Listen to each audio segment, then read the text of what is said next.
Good morning, good afternoon, good evening to East Central Missouri and the world, and welcome to the James Strong Show podcast number 154. Thank you for joining us. Thank you for making us a part of your day. I appreciate it. This podcast was recorded on the morning of Saturday, January the 4th, from the James Strong Studio in Western St. Charles County. Bit of a different podcast. This is the first time we're trying some new technology. I said we're coming live from the James Strong Studio in Western St. Charles County, but we're also using via the long lines. We're going to have a guest on today. His name is Jerome Koenigsfeld. He's from North Little Rock, Arkansas. Are you there, Jerome? Yes, I am. Good morning. Good morning. Good morning. You and I have talked via social media for years, and you are an adventurer. And one of the adventures that you've gone on in your life is once upon a time, you drove cars from Munich, Germany to Tehran, Iran, back in the 60s when things were a bit different. I wanted to talk about that story and some of your other adventures. But first I want to set the table because just the happenings in the past few days with all that's going on in Iraq, Iran, the Middle East, the Near East, whatever they call it. As you all know, General Soleimani, he was the Iraqi Quds Force commander. He was the head of the Iranian Revolutionary Guard's overseas wing. Translation, he was the guy in charge of Iranian terrorism. Okay, he was killed in a drone attack at the Baghdad airport a couple of days ago. Also killed was his right-hand man, Abdul Madani al-Mahanis. He was an Iraqi paramilitary group leader backed by Iran and managed by Soleimani. And who knows where this is going to take us. But truth of the matter is that Iraq, that whole area is so different now than it was back in the 1960s, when you were involved in that part of the world. Jerome, if you could, a little bit of background, because you are a world traveler, you're an adventurer, you've been to many far reaches of the world where most people, I gather to say almost nobody listening to this broadcast has been to as many places as you. But a little bit of background, how you got the bug, the travel bug, and how you came upon all these adventures. So maybe start with how you got overseas in the first place. Well, the first time was in the U.S. Army. I spent 2.5 years in Germany. And when was that, Jerome? What years? In 1963 to 1965. Okay. So you're in the U.S. Army in Germany. The first time, and you grew up in what town or what state? In Roseville, Iowa, population 22. So the boy from Roseville, Iowa, population 22, is now in Germany, and a whole new world is revealed to him. Yeah, it was beautiful. I couldn't believe it. We went over there on a troop ship out of Brooklyn Naval Yard. 3,000 troops plus the families and stuff all in the upper deck. We were all down in the hole. And, when I seen the Bremerhaven, Germany, it was so green and beautiful. This was in June. And I already knew that I was going to do something. I didn't know what, but it turned out great, the Army and all. Central Europe is certainly a beautiful part of the world.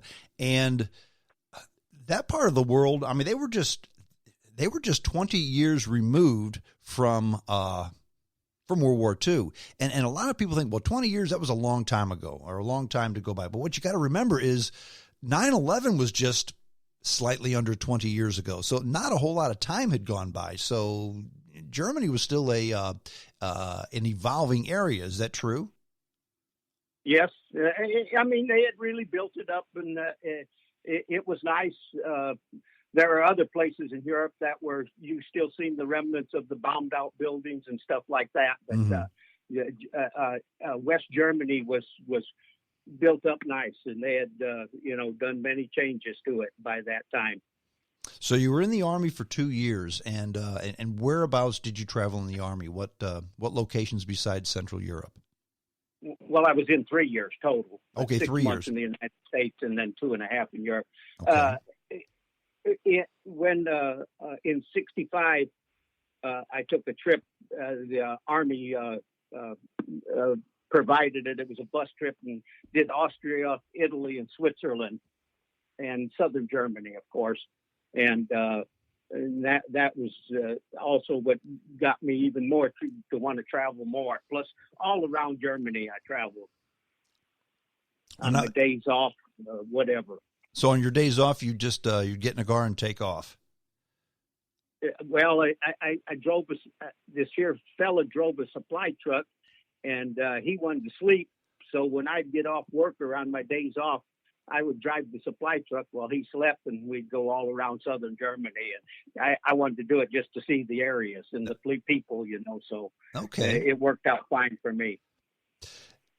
So you spent this time in the U.S. Army, going all about Germany and Central Europe, which was a developed part of the world. It was part of the West. We're still rebuilding for World War II, but after you were in the U.S. Army, somebody approached you and you had an opportunity to deliver some cars from Germany to Tehran, Iran. How did that come about?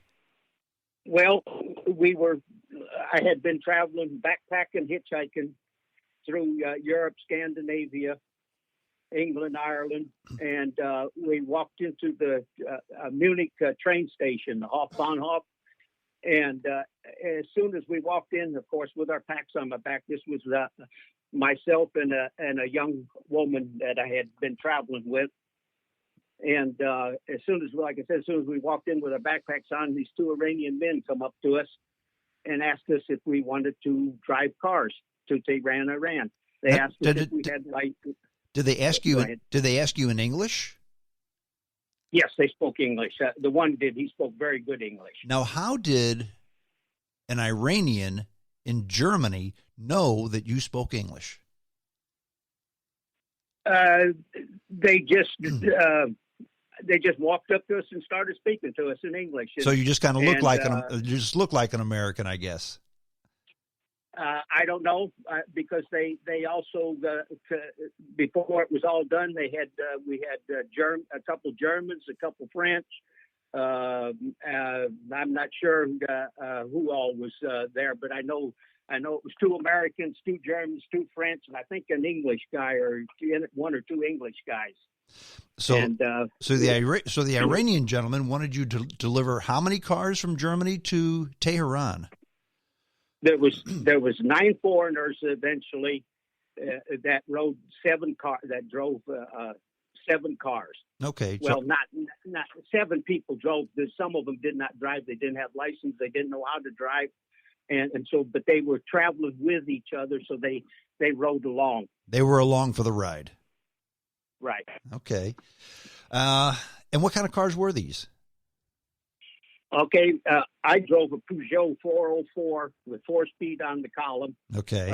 This young lady friend of mine, she had an Opel, and I believe they were all stick on the column at that time. Mm-hmm. I don't know. Some of them might have been automatic. There was. I know there was a Mercedes-Benz. There was Opels, Peugeots, and I'm not even sure anymore what all of them were. And were these new cars? Were they used cars? They were used. They all had about 100,000 miles on them. And we just figured out after we had, been traveling that they probably set the odometers back to close to 0 or whatever they were and sold them. So really you had no idea how many miles were on these cars, nor did the people buying them. No, we knew what we had on them when we were driving. They all, like I said, they all had around 100,000. Right. And some of them had already turned over when we got there, or they were ready to turn over. Got it. And so this was these Iranian gentlemen approached you with an opportunity to make some money to drive some cars from Munich to Tehran. How much? $25, and if they stopped and ate, we would get fed when they stopped and ate if we were together. Now, is that $25 a day or $25 for the whole trip? $25 for the whole trip. plus room and board, which included whatever food they brought with you, and I'm guessing the back seat of the car. Yeah, no room and board. We slept in the cars. Wow. For $25. You know, that was big. That was big money. Yeah, now it's now $25. That's the tip after a nice meal now. And how long did this take you from Munich to Tehran? Well, we headed out from Munich and to Salzburg, Austria, mm-hmm. and I think that's where they stopped and ate the first time. And they got out their little kerosene stove and their pot and boiled some potatoes. And they sat by themselves, and all of us Westerners, we were in a group by ourselves. So the Iranians were cooking their food. Yes, boiled potatoes. Okay. And they ate their boiled potatoes and put the stuff away and said, "Come on, let's go." And most of the people there we were the Westerners, they got up and started to leave. I said, "I'm not going nowhere." They said they were going to feed us. If they ate, we were going to eat. So I refused to get up and go, and they got the pot back out, and they boiled us some potatoes, and we had boiled potatoes, and then we went on our way. So it was $25 and all the potatoes you could eat. Well, that was just the first time. Sure. They would stop in these little bitty stalls along the road. They might be mud buildings. We have a mud oven. Pots on the stove with the food that was cooked up different. We just look in the pot. If they ate there, we'd go in and look in the pot and say, "Okay, I want a dish of that or a plate of that," and they paid for it. Then after that, they never gave us no trouble after that. Very, very good. Munich, Germany, Salzburg, Austria, pretty developed places of the world. As you traveled east to Tehran, when did things get different? When did things get sketchy? When did you feel like you weren't in Kansas anymore? Well, from Salzburg, we went to Graz, Austria. Okay. And then into Yugoslavia, but now it's all split up. It was one big country. So from Graz, we went into Zagreb, the capital of Yugoslavia, which is now Croatia. Mm-hmm. And then we went down into Serbia, Belgrade.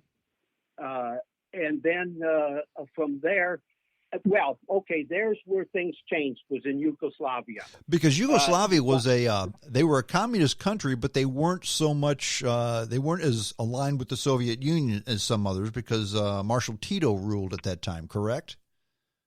Correct, and it was open, but you could tell it was backward. You got back to the horse and the wagon instead of cars, and you had trucks. All the trucks that traveled through the west and to the east, they were lorries, almost all Mercedes Benz. Okay, and they had the market through there at the time. But that's where you really seen the changes was in Yugoslavia. So they hadn't progressed past the pre-war times yet. They were about 30 years behind yet. Okay, at least. Okay, and how long were you in Yugoslavia? I mean, I'm guessing the roads weren't the same as in Germany or Austria as well. No, and when a bridge was out or something, they just and we at first we were driving at night also, because they were in a rush to get there, and to Tehran, and there might be a bridge out, and they just have black 55-gallon drums across the road, and your headlights, by the time you seen them, of course, I was not leading. They had me on the tail end of the group. Okay. The two Iranians, they didn't drive. They sat in the cars mm-hmm. with the two Western drivers in the first two cars. And then everybody, and then the young woman that I was with, she was right in front of me. I brought up the rear all the time. I don't know.